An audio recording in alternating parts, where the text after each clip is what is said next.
السلام علیکم ورحمت الله وبرکاتو. امید لرم چې ټول به روغ او جوړ وو، د ژوند په مزو کې به خادرن د ویلوګ چې کوم دی د اختر صاحب یو روانو دا ویډیو رو سره او دا خو هر پیله مو سره درومي چې کله اختر دا ویډیو مو سره خوشاله چې یاره مو تاسو سره څو خدا چې کوم دی بس بنارس مارکیټ لاره ورسېدو مو بس جمعات ته نږدې وو، داسې جمعات په طرف باندې ورکو شو او کاري صاحب خبرې شروع کړې. خلک فی الحال نه ورغلي خو بیا هم بس پر اتاق کې وو.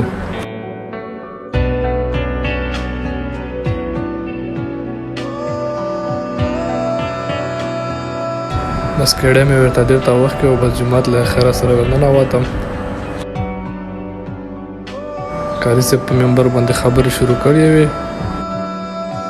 زه لږ نو وخت هم لرم ځکه چې لږ راباندې نو وخت شوی و. بس جامه ودرېده، بس جامه یې کاري صاحب اعلان وکړو چې صفونه سیده کړو.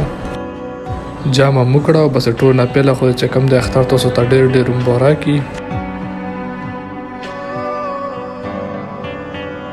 ښه بس بیا راغلو خپلې حجرې له او دلته هغه نیم ګاونډیو نه بېل جومات له تللي وو. بس اختر مبارکي مې ورکړله. دا نیمو کسانو پکې منډې والې چې یاره مو مار ورم کړي.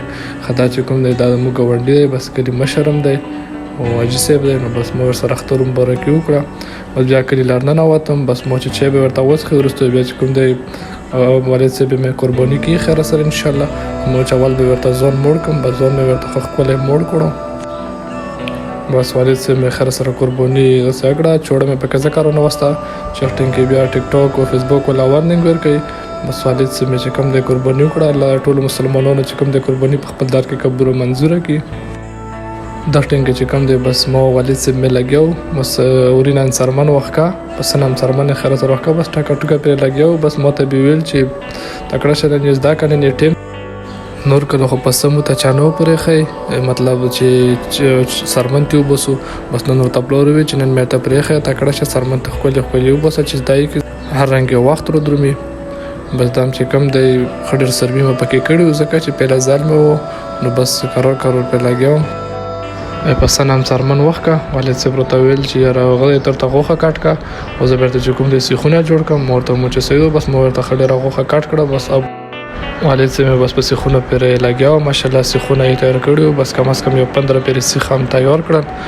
بس والد صاحب ته مې مو چې به دا ډېر دي ځکه چې مو خو دا ریوم نه بس دا چې کوم دی والد صاحب مې ځان ته سکاره ولاګل.